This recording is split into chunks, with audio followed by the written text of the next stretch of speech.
Hello everyone, this is Andrea. Welcome back to my channel. Today I'm going to show you how to put together this layout from the Good Life digital art collection, and we will walk through all the steps, and at the end we'll talk a little bit about digital art. So here we are at my Cricut Design Space canvas, and I've selected the upload button. I'm selecting the Good Life layout. I would like to select the Harvest Love and this container here. I'm also going to go scroll down until I get to a flower that I want to use. It's right here. And I'm going to bring that in. I think this is from the Cosette collection. I love the layout, but I want to modify it just a bit. So this is going to be a layout that, that scrapbooks, the memories from my cousin's wedding. So I want to bring in some flower elements, and that's why I brought in these couple of little flowers. I'm just going to change them around because I'm not sure what I'm going to do yet. So I've flipped them. Honestly, you don't have to do that.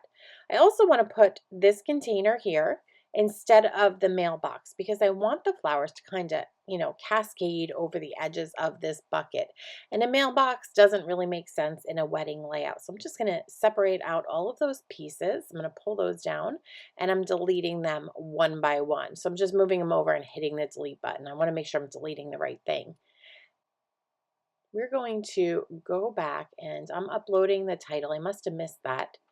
I am going to put that up in the corner instead of living the life. So you're going to see me, I'm going to delete each of these little letters in living our best life. Want those off my mat.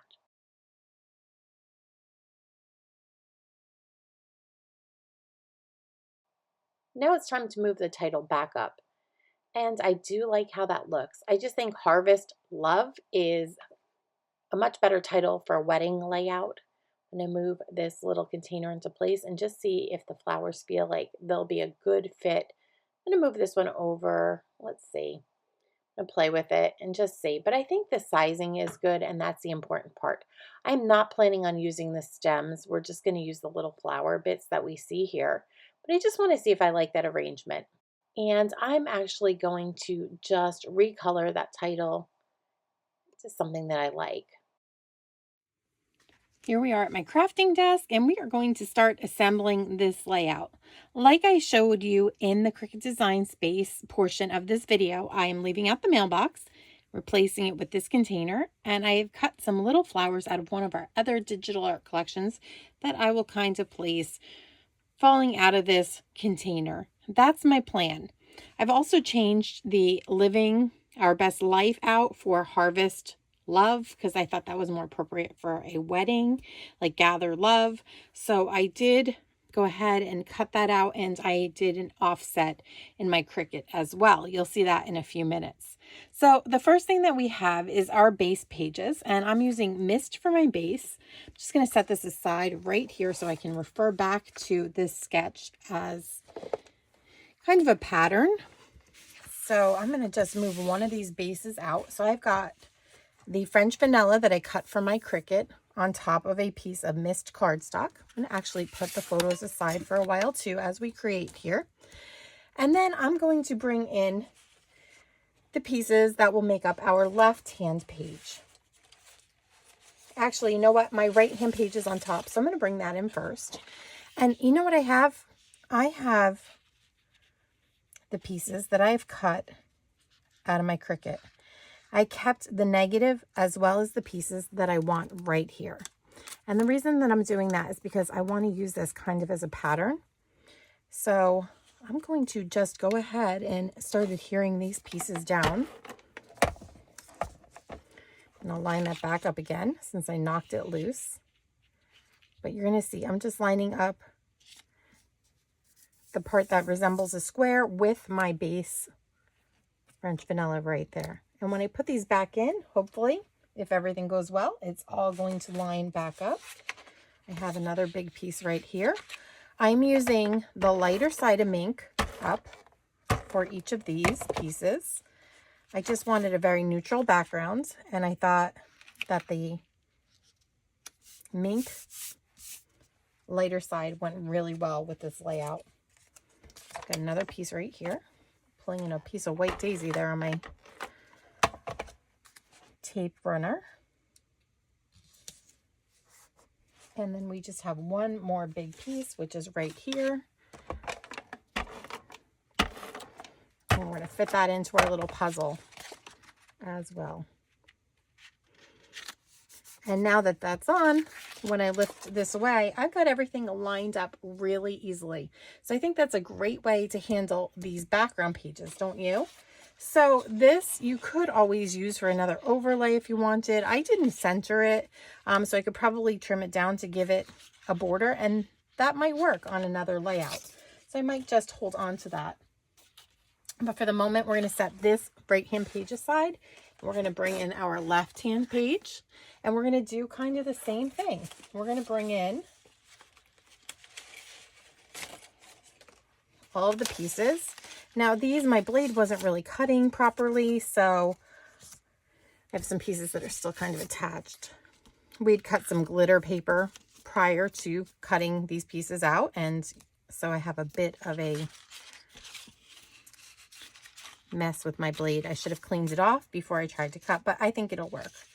And quite honestly, the little points that are not exactly crisp are going to be covered by other pieces of this layout, like maybe some photo mats. So we're not going to really worry too much about this. So I'm just lining up the two big exposed pieces here, and let's go ahead and glue these pieces down.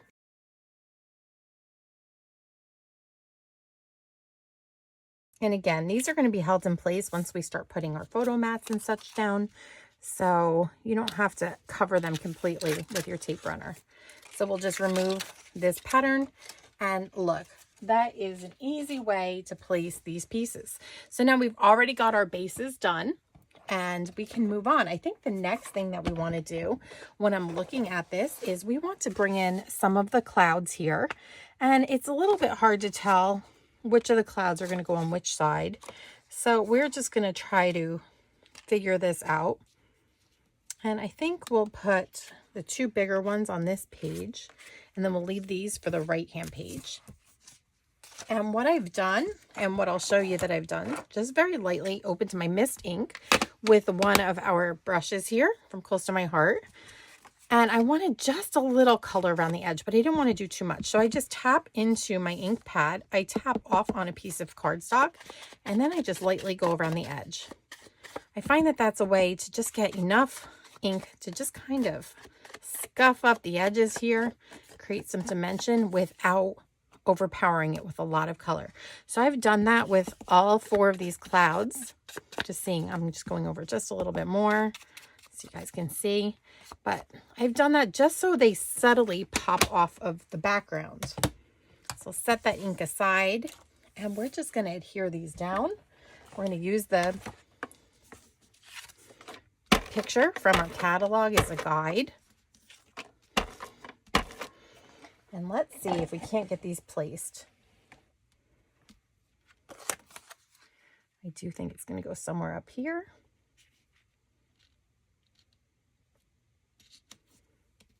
And then this one is a little bit higher.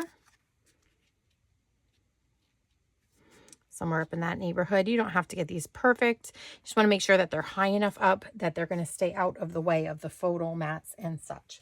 So I'm actually going to just bring in the two photos that we need for this page. Make sure that we're spaced properly. And then I think we can just go ahead and adhere these down. So let's do that. And then we'll build around the photos. Usually the photos are the last that I put down.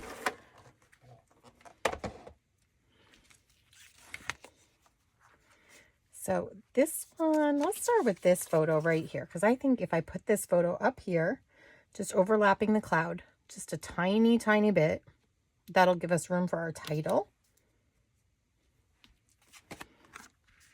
And then this one, I'm just going to put up here. Actually supposed to have just a little gap and see more of the outside, but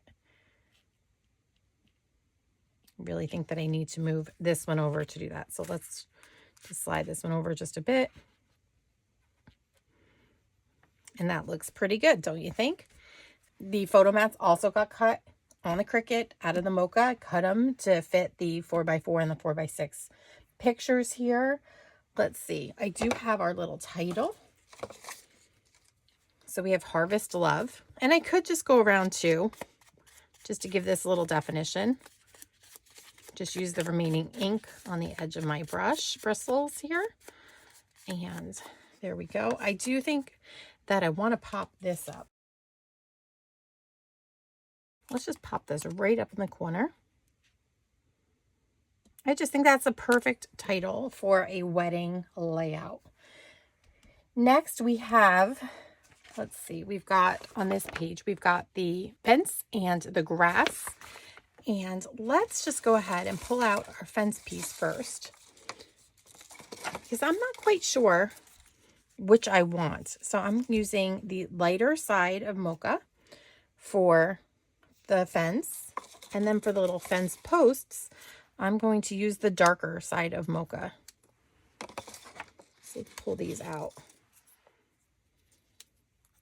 It's hard to see what's dark and what's light under our camera lights here, but I think that should do it. I'm just going to move these off, and we're just going to run a line of glue up and down. Doesn't have to be a lot, just to hold these fence posts in place.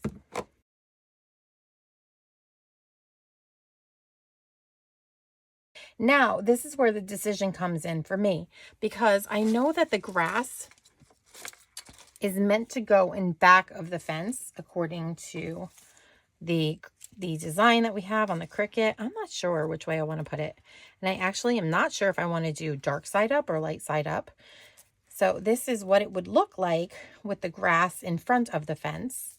And then this way is with the grass behind the fence. And honestly, I'm going to do it opposite of close to my heart. I want my fence in the background and my grass in the foreground. So I'm going to go ahead. Let's switch this. I'm going to flip this over, flip over my grass as well. And I'm just going to lay down some adhesive on here. I'm going to line this up with the bottom of the page here. The bottom of the French vanilla and mink, I should say. So I like where that is. And then we're just going to put this green grass right in front. And I do want this pop of obnoxious green. This is green apple, if you're curious. But that's what matched with my photo. So I went stash diving and pulled that out. And I do like how that pulls in exactly with the fence that's behind me in this photo. And the green that's down here on the ground. So I love this so far. I hope you guys are loving it too. Now I'm going to bring in our little jug right here. And this definitely has to get popped up too. I've cut this out of Harbor and Mist cardstock. Now there's supposed to be a little handle, and I'm not sure that made it down here when I was transporting it. Might have blown away. So you'll see the handle in the finished product, even if we're not putting it on right now. So it's just a little handle that kind of goes, it goes right across here, and we can make that work. I also brought in some little flowers, like I told you, from that collection. And so we're just going to cover up this top with some little flowers. I think maybe we'll pop some up. I won't make you watch me put foam tape on all of those. That would take a while. But I do think that if we have some bitty sparkles or something like that, I didn't cut out the centers to these flowers, and they were supposed to have stems, but I just wanted them kind of cascading down, and maybe a little puddle of them down here, something like this. But for now, I'm just going to set this one aside, this left-hand page, and we're going to work on the right-hand page too. Don't you love just how quickly these come together? Now, I know the die cutting takes a moment or two, but it's so worth it. It really is. So we've now got our fence once again, and I've got our little fence posts. So you see me do this. Okay, so we'll set that and our grass aside for just a moment. And now let's work on our great big windmill. So I'm going to use the lighter side of toffee up for the base of our windmill. And then we have some pieces. I'm actually just going to put these down on the table. whole bunch of windmill pieces. So we're going to figure this out all together. So I have a piece that I think is meant to go kind of across like this. So I'm just going to lightly tack that into place just in case I make a little mistake. So I'm just going to put a dot right in the center here. So that looks pretty good to me. I'm just going to put a little here and here.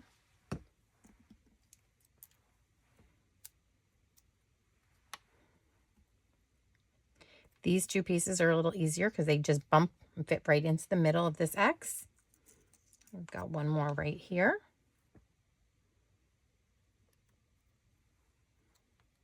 And that's not the right piece. Okay. So let's get this in. This goes right here. And then this little trellis piece goes obviously somewhere here, maybe here. I'm going to put it up here. I don't know if that's exactly where it was meant to go, but it fits. So we're going to just put that right there. I think it's meant to go there. But it's cute, right? You got two different color tones going on here. Now, if you wanted, you could definitely grab some toffee ink and we can just ink up the edges to this just a bit.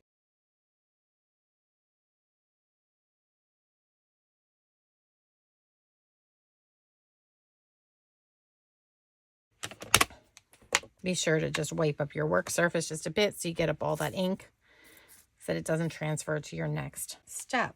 So the next thing that we need to do is actually to fit all of these little gray pieces, these mink pieces, onto our windmill blades.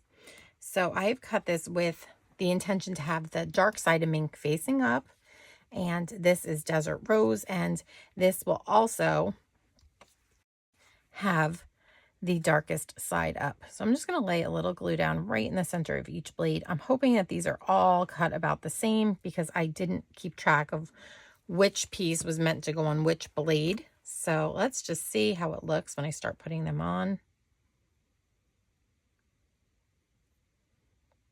And I think they're meant to go to cover up down to the very bottom or top of the inside here. And then you're going to get like a little extra down here. So you're going to see that pretty desert rose color.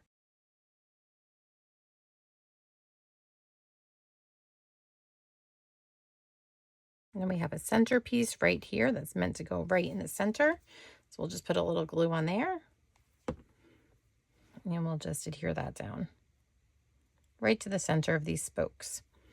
Kind of like a cog, I guess you'd call that, right? Now, I don't want to lose this little toffee piece here. This is the handle to my bucket. So I'm just going to set that back into my little box and put that aside so that when I find the rest of the handle, we'll put that together. Now, I do think that this would look really good with a piece of foam tape. So I'm going to find a round piece of foam tape. We're going to put that right in the center.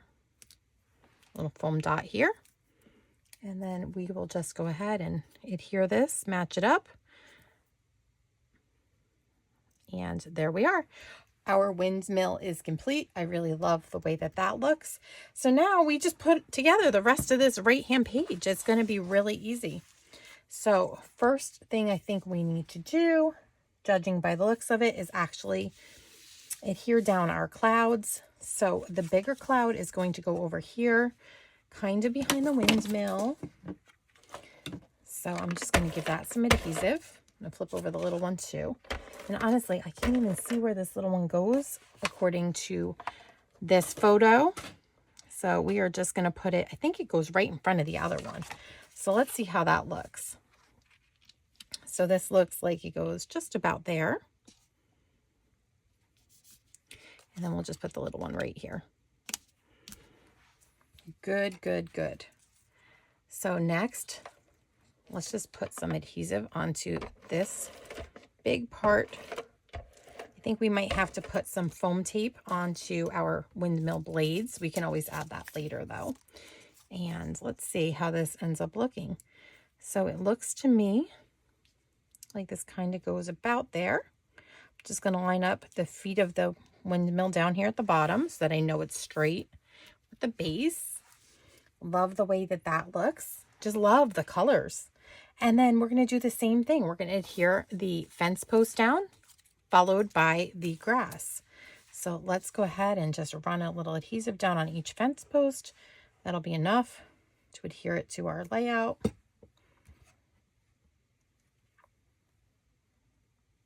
Find a safe place to hold on to this. And there we go. So that's down. And in fact, I'm going to flip this around only because I can see some white poking through. This must have been one of those places that my blade got cut up a little bit, caught up on the paper. And so by flipping it around, I'm going to cover that with the grass, and you'll never know that I have that little bit of a bump there that I really don't want to see. I still see another piece of the grass, the negative pieces here, so I'm just pulling those out. And we're just going to line some adhesive down here. And then once again, just lay this over the top, down at the bottom of our French vanilla pieces. So we've got our grass down there. Just love this layout. I love how vibrant it is. And then I just have to put a couple of our photos in place. And I have those right here. So I've got photos of my husband and I'm going to put that one down below. And then I've got my daughter, son-in-law, my nephew, my niece, and girlfriend. They're all there. And I'm going to put them all onto this layout as well. Now, if I wanted, once I get this into my album, if I have extra photos, I could always print them off and then just put them in flip-flops. So I'm just going to bring this in because I like to line up my photos. I like that the left-hand page is equal with the right if I can do it. So I think that looks pretty good. So we'll put that one there, and then we'll put this one right above it. And look at that. The only thing I have to do, like I said, is just to put some foam tape onto the back of these. And we're going to just put those onto the bucket wherever we desire. So I finished the layout, but before we go and take an up-close, detailed look at it, I just want to talk to you about those digital art collections that I used to create our Good Life layout today. Now, you saw the Good Life right here, and they generally always come with a layout, either a page or two, a card or two, and then some items that are specific to the paper pack. And there is one for each of the paper packs in our little catalogs here. So for instance, here is the digital art right here for our Home for Christmas. And although this collection is pretty much sold out, you can get the digital art collection still. And the great thing is that these are meant to use cardstock, not the patterned paper. So you can definitely do a multitude of projects. You can change colors. If you have blue stockings, you can put blue there. You can change these to be whatever you want. And there is one for each and every collection. So right now, our current collection is right here, Silver Bells, and it's just got some beautiful borders and titles and some really classic images and a double layout. And you see, there's just so much to each of these. They're $9.95, and you can cut, 100 Christmas trees if you want out of this. Here is the digital art for Evergreen right here. Again, lots of titles, a double layout, a couple of cards, and lots of really beautiful elements that you can use over and over again. So those are a must-have. I don't know how long they'll keep the older collections around for, but they're there for now for $9.95 each. They're a steal. There's no shipping because they're delivered digitally right into your account. Now let's bring in my layout and take a look at it. So let's see if we can fit it all on screen here. We might lose part of the border on either edge, but that's okay. I think you guys get the gist. I love that when something like the mailbox doesn't work, you can always switch it out for another image, whether it's within the collection, like this jug, or our flowers that I think are from the Cosette collection, digital art collection. I've brought in another title. I think maybe I'll put down up here, something about the wedding. I'll journal just a bit. And here you go. If I didn't like the desert rose and I wanted a bright, vibrant red, I could always bring in some candy apple. Totally customizable, but these colors just work so well with the colors in the backgrounds and the moody sky and the barn that I just thought this was wonderful. I also put, like I said, some of the bitty sparkles here and there around. I've put them inside the flowers as well. And then these hearts, believe it or not, were cut. They were left over when I cut out the title. I found the little handle and I put, put everything together here. And when I went and found that on my Cricut mat still, I found the little hearts, the negative parts. So we've used those because why waste them? They match our layout beautifully. So I hope that I've inspired you to look at our digital art. Just a disclaimer, you really do need to know they're SVGs. So you need to know with your machine what you need to do. So with the Cricut, it's just as simple as downloading them and uploading them into the Cricut Design Space account. That's free to do once you purchase these items. They're yours forever. They're not Cricut Access. They are yours. You can use these cuts again and again.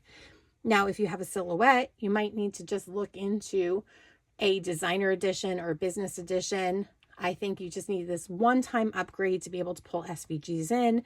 And I would say that 99% of you are probably already doing that. But if you weren't aware of that, just know that you're going to have to purchase the designer edition, which is generally, I think the MSRP is like $25. So it's a one-time purchase there. And of course, no matter what format you use, what digital cutting machine, these are your images to keep. They're going to store on your computer and you can use them again and again. So I hope that you loved this layout. I really love how it came together, and the fact that I knew exactly when I saw it that it would work beautifully with these photos from the wedding just really made me happy. And I hope that you find some SVGs in the digital art collections that make you happy too. You can actually just go to shop on my website and then click digital collections, and everything that we have available will be right there for you to look through. So thanks for watching, and I hope you have a creative day. Before you go, be sure to leave a comment or to hit the subscribe button that you see right there if you're not yet a subscriber so you don't miss any of my upcoming projects.